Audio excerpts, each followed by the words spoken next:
Hi, everyone. Thank you for joining the Adaptive Cards community call on February 11th, 2021. I'm Matt Heidinger. I've been doing these calls for a couple of years now, talking about adaptive cards. And those of you joining the call every month, I really appreciate it. We've been talking about a lot of stuff. And this month, I'm going to be mostly quiet and hand it over to Ojasvi, who also works at Microsoft. He works on the Microsoft Teams platform. And he's going to share some good news on when these things will start to be available to you folks in Teams. So I think he's got a mix of a whole bunch of stuff that we're going to go through. And with that, you want to just go ahead and share your screen, Ojasvi? And while he's doing that, so we like to keep these calls, I like to keep these calls pretty free-flowing. Feel free to ask questions in the chat as we go. Feel free to raise your hand in Teams, especially if you're not following along and you have like a clarifying question. There will be a dedicated Q&A slot at the end, so feel free to wait until then as well. But yeah, we can kind of engage in the chat, and Ojasvi will run through the topics. Okay. So hey folks, I'm Ojasvi. I'm a product manager on the Microsoft Teams platform. And as you guys, if you've developed for Microsoft Teams before, you know that we probably leverage adaptive cards a whole lot within Microsoft Teams. I think it's become such a fundamental part of Teams that we've started investing more and more in terms of like features. And today we just want to share some of the ones that we've been working on for the past year. And all of these will mostly be land and be generally available by build. Oh yeah, Matt, do you want to talk? Oh yeah, this one's mine. So last month we talked about a partner onboarding meeting. Thank you a ton. Like 15 people emailed me, and so we're gonna do more of these. So we're gonna do another one, either in late February or early March, probably 8 or 9 a.m. But basically, one of the big things we'll be announcing and releasing between now and the summer timeframe is what we're calling the Universal Action Model, and it's a way to write cards the same way for Outlook and Microsoft Teams and hopefully more apps in the future, where you can write a single backend, a bot framework bot, handle the actions, respond with a new card to kind of refresh things. So you can start to build an entire kind of little like cloud-driven little card thing in a consistent way. And so it's just a minor change that we're adding, a new action type. And we're looking to onboard partners, vet the docs, get early access to the previews, see if we can port their apps, basically just kind of like a workshop type style thing to help you kind of migrate and help us test this before we ready to release it in the summer. So if that's something you'd be interested in, feel free to reach out and we'll try and accommodate as many people as we can. Go ahead, Awesome. Take it away. Thanks. Okay, so let's dive in. We've got the latest features with adaptive cards and Teams. So the first one is we're calling this full width adaptive cards. As you can see, all of these features are going to have a status over here on the top right. So this one now is in dev preview. This is something that we announced in Ignite last year. And the intent was, if you look at a bot over here within the Teams chat plane, there's quite a bit of space to go horizontally in terms of like the width of the card to take up all of this extra space. You won't have to worry about your sentences being crowded and stuff like that. So we really wanted to just expand the space of the card.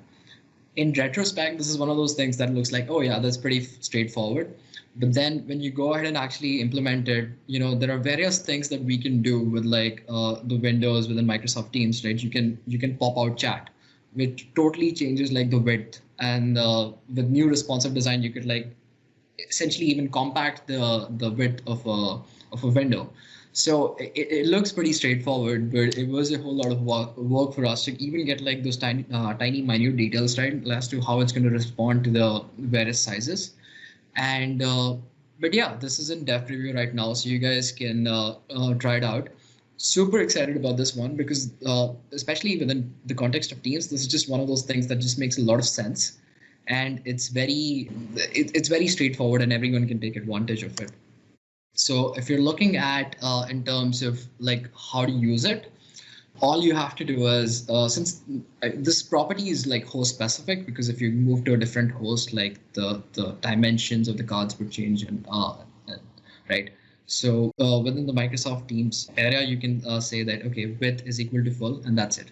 That's really all you have to do to take advantage of full width adaptive cards. And I'll show you a demo of this as well. But before I go on to that, I want to show you another one, which is static autocomplete, or basically just type ahead. So this is also another feature that is in dev preview. And what you see over here is that, hey, we've got our, all of us, we need to file an expense report. And, we're at the stay-at-home sales conference in 2020. So how do you do that?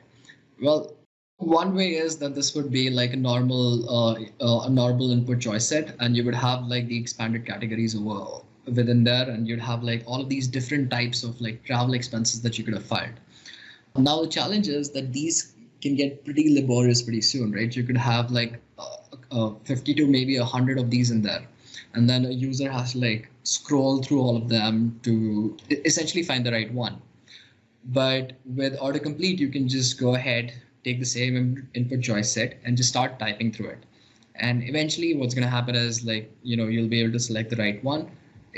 Very simple, but again, we think it's going to be rather powerful in terms of like the main experience.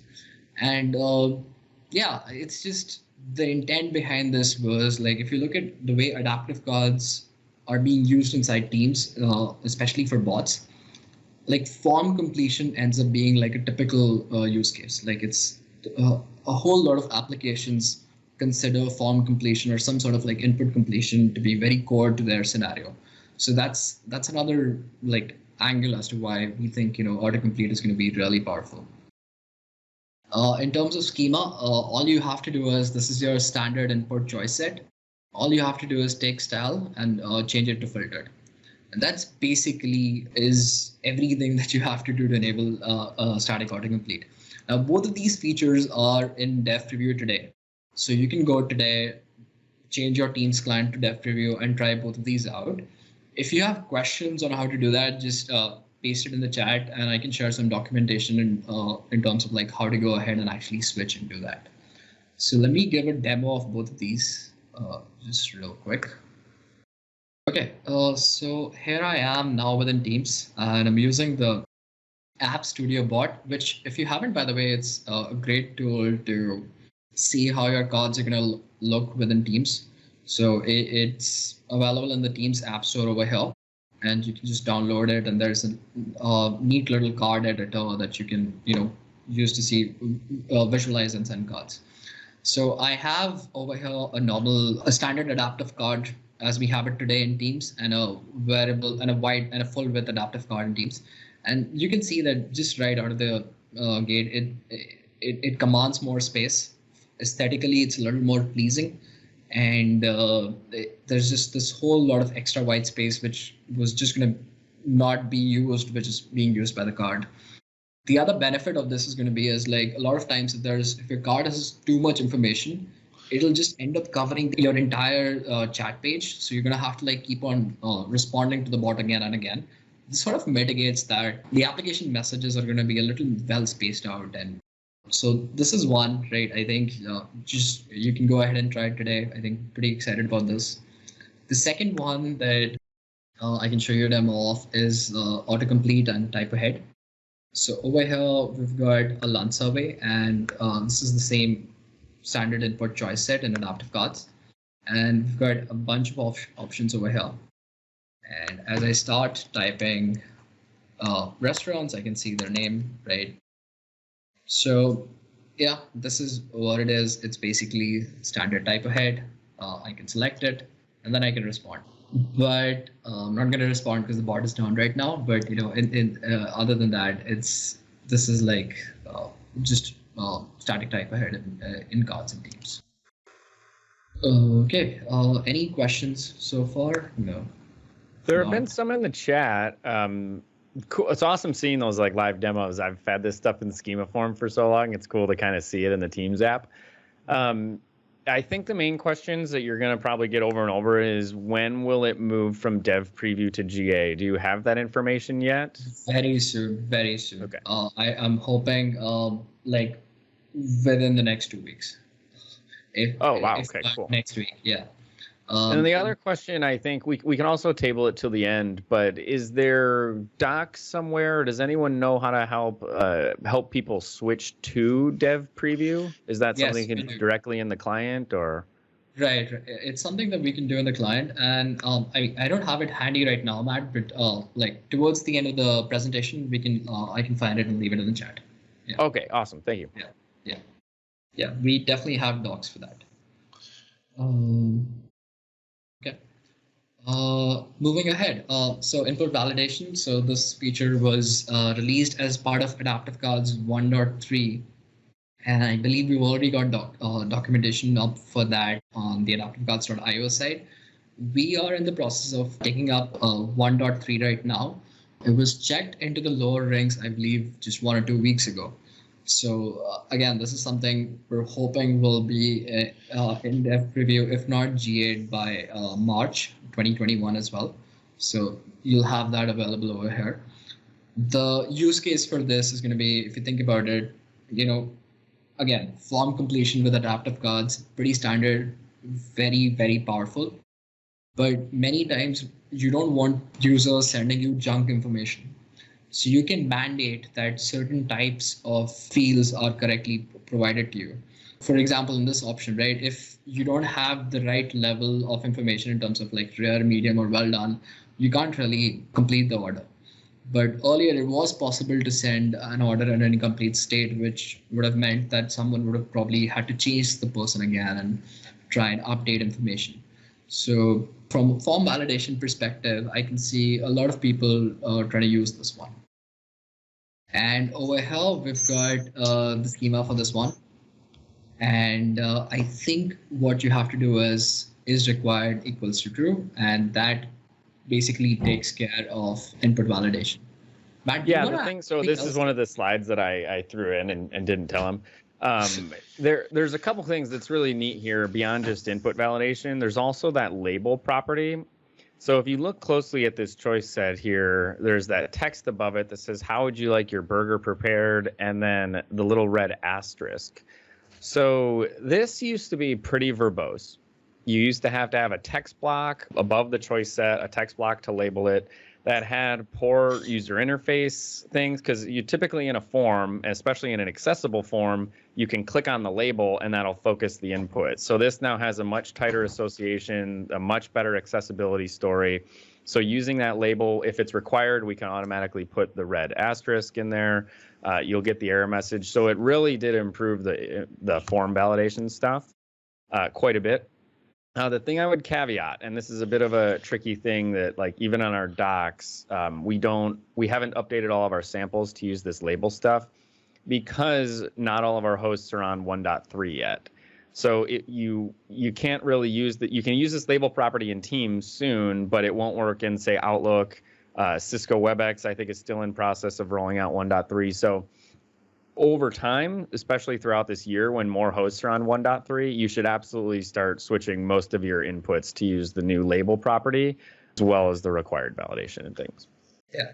And another thing that, I mean, you mentioned that stood out to me that, that was really done right as part of this was like the accessibility story.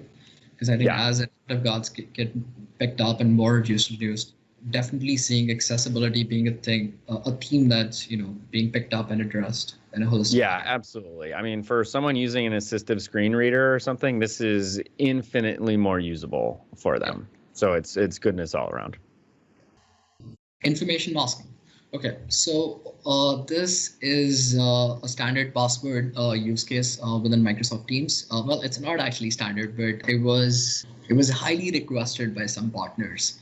And like sometimes your bot might want to send some privileged information back to the user where you're trying to update something and you don't want the person behind you to peek at it. So a little bit of privacy enhancement coming from this side. It's going to be available both on desktop and mobile and across all the clients. Fairly straightforward in terms of style. You'll set it equal to password, and this is the same input.text block that you have over here. And it just works. An interesting thing about this one is I think Matt's also linked the GitHub issue over here. So if you want to go and read the schema in more detail. Another interesting thing about over here is I just want to like have you walk through like the diversity of features and scenarios that we're thinking of. Like we started with white width for design coherence, then static type ahead for scenario completion. Then we're moving on to like form validation. Now we're doing something very different from those from that side in terms of like password completion, which is again like it's the reason behind this is one, we're getting a lot of feedback from developers in terms of like how they want to use and implement cards, which is really great, which is helping fuel all of these features and scenarios in terms of like how people want to take it and how people are using bots and teams. Next up, we've got persona component. So Matt's also linked all of the GitHub issues for all of these. Typically, right, like Teams is fundamentally a collaborative app where you're chatting with people, you're bringing people together to get work done. In this particular case, you can say that there's some sort of an approval app. By the way, we just GA'd the approvals app, which is a really great example of like a bot and a message extension using adaptive cards coming together in Teams. So check it out if you'd like to get some sense of like what essentially is fundamentally possible with all of these together. But many times within the person component, you want to see like who it's assigned to, and visually it's just easier. That this particular approval was requested by Daniela, and it needs to be approved by these people, or it's already been approved by these people. Furthermore, you could just hover over her person icon, and it opens the person card, and then you can just chat straight away from there as well. So just a lot of like reduction and friction in terms of like starting from the person and then going on to their profile and like interacting with them. I think it's pretty neat in terms of just like the entire end-to-end scenario. So in terms of like component, I think Matt has shared the details over here. Yeah. Yeah. Do you want to talk to that? Yeah. Yeah. So basically what you're looking at here is we've talked about in the past this concept of, for those of you who are longtime listeners of this call, we've talked about this thing called adaptive components, and it's going to be our official way of bundling in these kind of higher level things like molecules, if you will, like people and files and mail. Like you just want to kind of drop in some other piece of data and have the rendering taken care of for you. So the GitHub issue is going to be the best place to follow along with that. We're not announcing or releasing the full adaptive component model right now, but Teams is going out of the gate with the first one of them, which will be a user component. And so the syntax you're going to see right here, you say this is a component. The only one that will work out of the box is graph.microsoft.com/user. So this is a user component or a person component. And again, you can sort of see this pattern would be applied later on. If you want to drop a file into the card, well, you would say, here's a component, and the name is graph.microsoft.com/file. Or maybe it's a Dropbox file, or maybe it's whatever it is. And all you have to pass along is the data, the properties of this thing. And the component model, the adaptive component model, will take care of rendering it. So you don't have to lay out the person icon next to the name. If it's a file, you don't have to do anything about the display. So we'll take care of a lot of that heavy lifting. And that's super useful if you just want to put a little snippet of data right in the card. So this is an early look at the first one of those. And you can follow along in that GitHub issue, 4761. To see, as we start to bake this whole thing out, and we'll slowly start to have some timelines on when that'll be a little more available. Again, yeah, super powerful. Like you don't have to worry about like the tiny little bubbles and like fetching the right profile picture. Exactly. Yeah. Making a call to graph and like authentication and all of that stuff. Now, as a question, maybe I was sort of firing on the chat, but real quick, do you know offhand, will you get like the kind of live persona card if you mouse over that? Like the little person flyout? I believe that was part of the scope. I can definitely check in terms of if it'll ship in like the next month or so. Like the basic person component will definitely do. I think it was, but I need to check. Yeah. Cool. That was definitely the intent. Yeah. Next one, we've got the ActionSet Flyouts. This is something that we're working on right now. And over here, like you can see, there's a card of MSDN magazine. It's a bot within Teams. And there are certain actions within the card that aren't necessarily primary or like fundamental to the card. You might want to read the magazine and, take it to msdnmagazine.com or download a PDF of it. So both of those you can do from this particular card. But like secondary actions in terms of like copying a link or editing the card or deleting the card or maybe something else, right? Like you could have like look at like previous issues of the magazine, like these are all developer configurable, aren't necessarily front and center for the user. So you can take these secondary actions, preserve this precious real estate for the user and like what you really want to communicate, and move the secondary actions under the ellipsis menu. And that is what we're going to call the ActionSet Flyout or the Overflow menu over here within Teams. And then I did throw in a little sample of how it worked. So I'll walk through the sample real quick. There's two cool ways of using the ActionSet Flyout. You can either, if you go back one slide real quick, Ojasvi, you can put them on your top level actions, and Teams does a really cool thing to organize those actions. So you can extend these. I like this slide. I think it's really pretty, the like zoom out. But like, you can basically extend these things with any custom actions. So instead of read online, download issue, you would put them there. And if you go to the next slide, all you do is add a mode secondary to your actions. So if it's at the top level card actions, they overflow into that Teams bucket with the ... But you can also use them inside your card if you want an experience kind of like seen here, where you just have an action set in a column and all of the actions are secondary, which means they're all going to overflow. So it lets you kind of build these more powerful cards without taking up a ton of real estate. And that's issue 4715. And just to reiterate for some people that may have came in, these features are coming to Teams first. They're coming to Teams before everything else. Teams needed them quite a bit, and our team is still growing. So we're basically they had kind of helped out implementing some of these so that they could get an early lead. So these features will start to be available in Teams soon. And then they'll be available broadly in the SDKs and in the other apps over the coming months. So just to be clear of that. And you can follow along in that GitHub issue to see the implementation status. The ActionSet Flyout is, we're working directly with the SDK. So this one is going to be available as part of the SDK. And it's going to be available simultaneously in the SDK and in Teams. Like some of the other ones will be available in Teams before. So last one, we've got People Picker. Again, going back to like our form completion scenario, there is a huge person component in terms of like collaborating and like getting the right, assigning the tickets, for example. In this case, you've got like, hey, you've got a ticket or not, my VPN isn't really working. It's raised by Susan. Well, I, as the person who is triaging this issue, I really need to move the ticket forward and like assign it to a particular person. So if you wanted to do this by yourself, like create a people picker within adaptive cards, you would have to figure out, one, I think it would be rather tough, right? But even if you went like the iframe route, just fetching the roster, fetching the entire list of people who this could be assigned to, and then sending them out, in addition to the search capability, would be quite a heavy lift.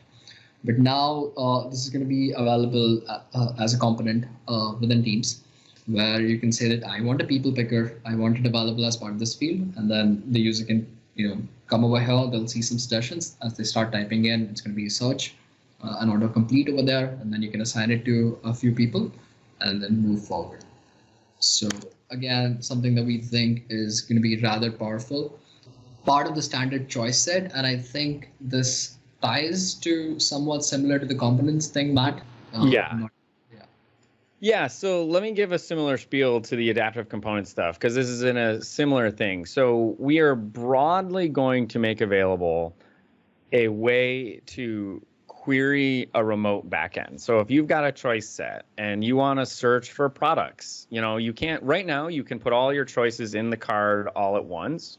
And that static autocomplete that Ojasvi showed earlier will just make that experience a little better if you've got, say, 20 to 50 items. But if you've got 2,000 products or 100,000 users, obviously we can't put them all in the card. So we're building dynamic autocomplete, and that's this choices.data you're seeing here, where you're going to say what's the data set you want to fetch from. And this out of the box, what we're doing first is just for people picker. So the only data set that'll work out of the box is graph.microsoft.com/users. Teams will look for that and basically automatically make this into a people picker. It's a choice set that basically levels itself up into being a people picker. Longer term, this will be broadened so that you can, again, search for anything, search for products, search for, anything else. And that data set will basically get sent to your bot. Your bot gets whatever the user's typing, it filters, and then it responds. So we can start to do server-side autocomplete. So that'll be something you'll start to see throughout this year as well. Yeah, that's a good one. For example, over here, this particular autocomplete is basically all of these choices are part of the adaptive card payload that's being sent. The next version of this is essentially going to be search, where the options are dynamically returned by your service. So we can make a call to your service, and then you will send us the list of options associated with that call. So we can do a search on that, which is, if you think about it, it's like fundamentally search with an adaptive cards, a fairly powerful scenario, because like search is core to any application that you have today. And now you can have like this tiny little widget in the form of an adaptive card in your app that you can use to query back and forth and grab information from. And that's all for these. Yeah. So yeah, I can go ahead and take over. Doesn't really matter much, but yeah, so a bunch of resources to get started. These are always kind of the same. A lot of great questions in the chat about when are things coming, roadmap and things. So ak.ms/ac roadmap is your best place to check that out. It's like one-click submission. Look at the features on our roadmap, tell us you need it. That gets back to us, and that helps us prioritize, or just kind of look at the roadmap. I'll just switch it over to, there's a bunch of other great M365 developer community calls, learn more about the graph. There's one dedicated to teams where I'm sure they'll be talking about a lot of this stuff. And all I'll say is next month, in exactly 1 month, March 11th at 9 a.m., we'll be doing the next Adaptive Cards community call. So we hope you can join us. And this call will be put up on YouTube, usually in a couple days. And with that, let's just kind of switch over to Q&A. And there were a bunch in the chat. If I missed anything, feel free to kind of put your hand up or put it in the chat. I think one interesting question we had there from Chris Bardon, if the how do you really he was basically asking if there's a way to scope that user search to certain user subsets, particular group or team, and then he was basically adding to that pretty much if there's a full dynamic way to search. Maybe you can explain that. Yeah, that's a very good question. So typically, when you're in teams, you will operate under a particular scope. You're either talking to your bot in a one-on-one scope, or if you are in the context of a team or channel, you are talking to those people who are also within that team and channel. So the scope of who you can search for is going to vary between those scopes. In a one-on-one bot, we allow you to search for the entire tenant, basically all the users that you can search for. Within a team or a channel scope, it will only be limited to those particular people who are a part of the team or the channel, because you don't want anyone who doesn't have access to be able to physically see the card to be able to actually be mentioned or be somewhat brought into that conversation. We're looking at creative ways and how we can address that, but right now that's the design. Yeah. Does that answer your question? Yeah. The one thing, the specific schema, the one scope that we have is that current context. So if the card is in a group chat, for example, in Teams, or some other way in, say, Outlook, you basically just add this query parameter. So if you just do users, that's the full user directory. It'll search for all the people. If you add $scope equals current context, that'll basically limit it to maybe the 100 people in this meeting or the couple people in this channel. So that's the current way of scoping, just to current context.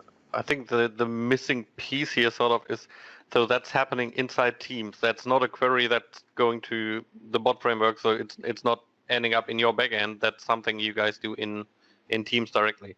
Yes. Correct. Yes. Yeah. That's right. Ojasvi, do you know anything about GCC, a global cloud or government cloud rather, or is that something we'll have to dig up separately? I believe we support adaptive cards in GCC. Like it should just work. Okay. Yeah. So as If in you like buy- when they're generally available to teams, they go out to GCC around that same time. Is that? I think we might have to follow up, to be honest, unless you really know. So I can tell you that they are available right now. Okay. In terms of like velocity of like when features go up, sometimes there's a lag. It just really depends on the complexity of the feature. But adaptive cards fundamentally are available in GCC today. Yeah. So, Alexi, I'm not sure if that's answering a question. I think they were asking about specific features. So, like, for example, so like input validation, would that just be available if it's on Teams, it goes out like the same time? Matt, you're correct. I'm interested in some kind of roadmap, if there is one. So the way we do for GCC is, let's say we're generally available with an adaptive card feature for Teams. Typically within a month or two, we try to like make sure that everything is in GCC after that. There isn't like a specific roadmap per se. And in terms of features, every feature that we support over here in adaptive cards in Teams, in the normal Teams environment, is going to be made available in GCC. Like there isn't like say anything particular that we've like removed from that environment so far. Okay. Because I think last time I checked a few months ago, it was version 1.1 still. It wasn't like even 1.3 at the release time. I didn't go back to check if version 1.3 of adaptive cards made it there. And it hasn't even made it to officially to Teams yet. One hasn't made it to official Teams. Yeah. All right. Yeah. That'll be March, I think. Yes. Thank you. And generally, because a lot of people are asking for timelines, the first two features that I shared, byte width and static type ahead, are in developer preview today. GA by next week. If not, it will probably get it by this Friday, but definitely next week. 1.3, we're looking at GAing in March. All of these latest by build will either be in dev preview or generally available. So that's the timeline that we're setting for ourselves, that by build, generally available, which I think we can hit. But if there are like issues and like things slip, then at least we'll be in dev preview. I'll go through the chat real quick. I think there was just one question. Let me know. Feel free to repost your question if I missed it. But the one on here, so David asked, does that mean that the result of an external search could return JSON data to populate? I think he means the dynamic choice set. And that is the case, yeah. So the bot would get like, here's what the user has typed. You would know what input they in. Are they searching for products or whatever? And then you would return the array of data. The choices, really, it's the array of choices that would be displayed in the choice set. So you asked there specifically about a template spec. So you basically right now you can only return the title and the value. So what a choice set displays. The people picker will do better. It will have a better UX where it has a little person's picture. The full customization of that, like let's say you're searching for products and you also want a little image of the product where you really want to templatize the choice set. That is on our backlog.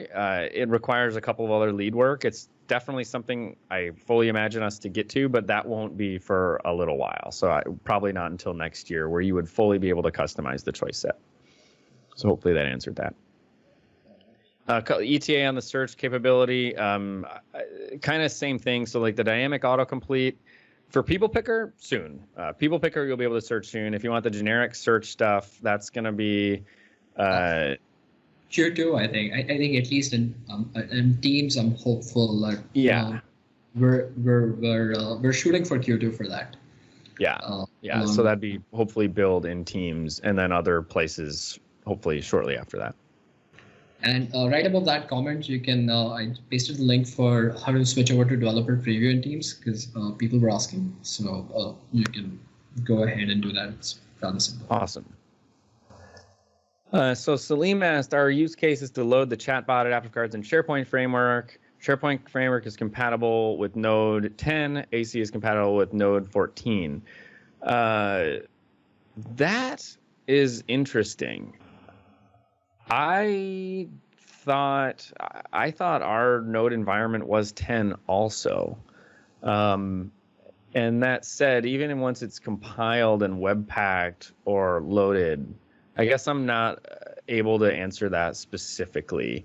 There's actually a very good sample from Hugo Bernier. I'm sorry, man. On PNP SPFX samples on GitHub, where he incorporates adaptive cards into the SPFX web part.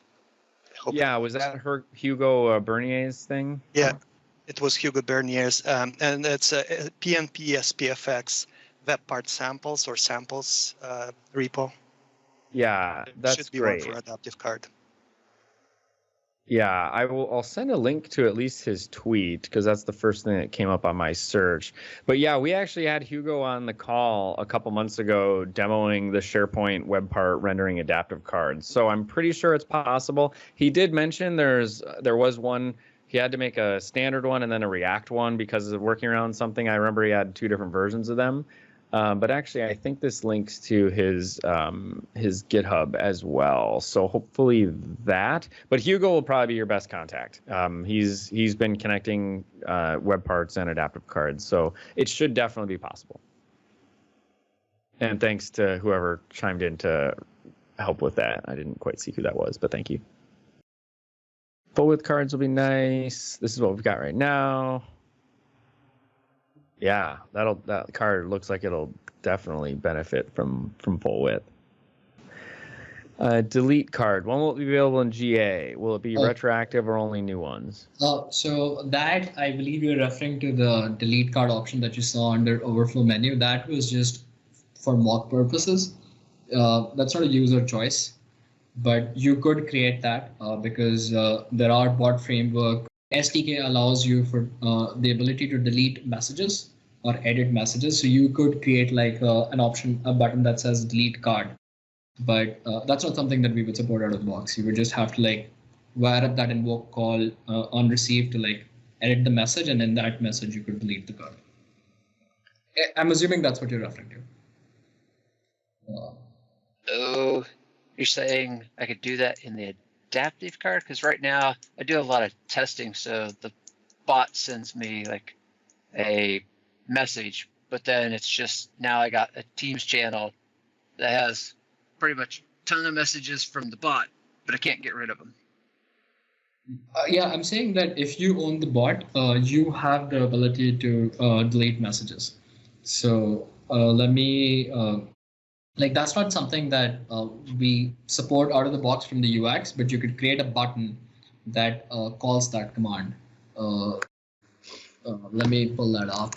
All right, I'll clarify before you get too deep into it. So is that going to be something that a admin's going to have to incorporate, or pretty much can I do it as a power user? Because if it's admin, I'm not IT, so it's not going to happen. Well, you have to add it to your bot pretty much your bot itself can delete the messages.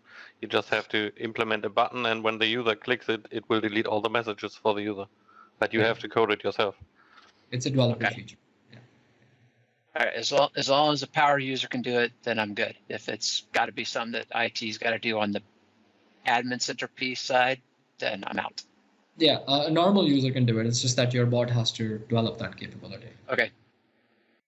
And that's possible today. Yeah. Cool.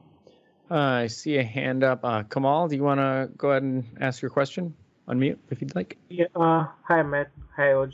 I was trying to build a chatbot on the WPF Windows client. I was trying to explore if there is possibility to change, rather use the Windows resource, rather is to have some WPF native styling on the adaptive card controls, like having some kind of gradient on the adaptive card grid, some kind of styling, native WPF styling on the buttons. So I found there is a way to have some native styling on the Microsoft side that is called native styling on net WPF. There is a sample for the text block. There are a couple of more options that we can utilize for different elements. I tried, but somehow it did not work out for me. And I was trying to check like if it is really possible, and if there is any other place I can refer to get some samples, that will help. Yeah, thanks for that question. So yeah, I did just pull up our docs. It looks like you found them all. If you're seeing an issue, or if you're able to kind of send us the XAML you're using, or so I just put a link in the chat to our GitHub issues. If possible, if you could just file an issue with here's what I tried. Here's the styles I was using. If you can send us, the XAML styles, and we can definitely start teasing it apart and debugging it from there, if that works for you. Yes, sure. Cool. Yeah, we'll be able to get to the bottom of it. I do know that part of our documentation, it's not the most fleshed out because it is kind of a lesser used thing. So we'll hopefully be able to get you figured out. Any other questions? And Craig, I just posted the documentation in the chat on how to update and delete bot messages. So if anyone's interested as well, they can take a look. Yep, thank you. I just chatted like a clarifier because like what I'm doing is my processes of running a Power Automate that's creating the adaptive card, which then the bot posted. So I'm just trying to make sure if that's still going to work, or if I just need to write that into the JSON into the adaptive card piece in the Power Automate. Yeah, probably not, because the bot that you're using is Power Automate over there. But if you were owning the bot yourself, you could implement those. Yeah. All right, I'm glad I added that clarifier. Yes, it'd be nice if you guys could figure out a way to make that available to be deleted, because man, those get lengthy. Yeah, well, I mean, there is a way, but you're not gonna like the answer, which is users can delete messages in Teams, but it's an IT admin setting. So all right, that's my life. I run into that all the time. Appreciate it, guys. See one other hand up. Let me see who that was. Chris, do you want to go ahead and ask your question? You have the floor. Sure. Actually, one other question about that ActionSet Flyout you showed. Does that mean that if I add more than 6 actions to a card, will they automatically end up on that flyout? Or that is the hope, yeah. Okay. Because right now, if you could basically, if your action set has more than 6 things, they get cut off. So like what I've done is I've actually built my own flyout with a show card action that will stack them. But yeah, what I'm wondering is like if I want to put like 3 buttons at the bottom and then 5 things in the overflow, am I going to be able to do that, or is it going to be more limited? Yeah, the limit is not going to apply. I think we'll definitely allow you to have more than 6, but okay. I don't know if it'll like automatically just work. You might have to still mark them as secondary, right? When we reviewed it with Robin, that came up, and we did confirm that we should auto overflow them. So I do think it'll be implemented that way. Yeah. Okay. Nice. Okay. Cool. And then that. So you were saying for the generic search thing there, so the people picker thing is going to be sooner. You're saying for generic search, the docs on that'll be out around build? Hopefully, yes. Both of those. Yeah. Okay. Within Teams, yeah. Within Teams, yeah. Yeah. Okay. But just to clarify, did I get that right? That you said whatever is in Teams will be in the SDK at least as well? We don't know on that yet. We're hoping to have them in the SDKs, at least in like a beta form, but we have a huge backlog right now. Yeah. At least one of them, which is the ActionSet Flyout, will definitely be in the SDK.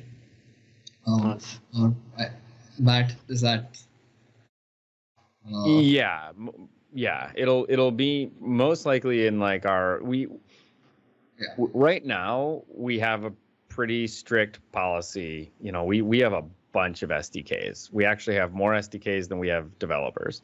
So we have to get them in all of them to basically do a release. But Teams only relies on 3 of them: native Android, native iOS, and JavaScript. So we will likely have them in those 3.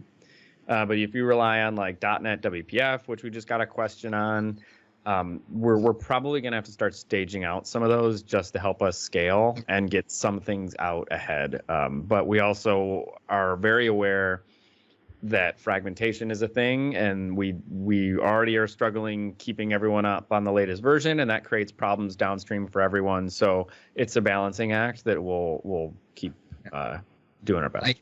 I take that one back. Well, we're down to the final minutes. I appreciate the awesome discussion, Ojasvi. Thanks a ton for coming in. This has been such a hot topic. Every time I have to say, stay tuned, stay tuned, stay tuned. We'll get teams on. We might have Ojasvi back in March to show some more of this stuff. We'll kind of see how we're doing.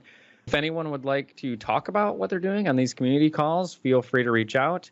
That workshop, I got a couple emails from people. Feel free to email me if you'd like to be onboarded into this universal action stuff, if you're working on Teams and Outlook. And with that, I'll just go ahead and wrap it up, and we'll see everybody in a month on March 11th, same time, same place. And real quick, we've also got the Teams community call if you're interested in some of this next week. And I'll cover the adaptive cards portion, so that's going to be the same. But we'll also cover some like specific Teams apps related portions. So if you're interested in that, please feel free to join. Perfect. Awesome. Thanks, everyone. Have a good rest of your day. You too. Bye. Bye.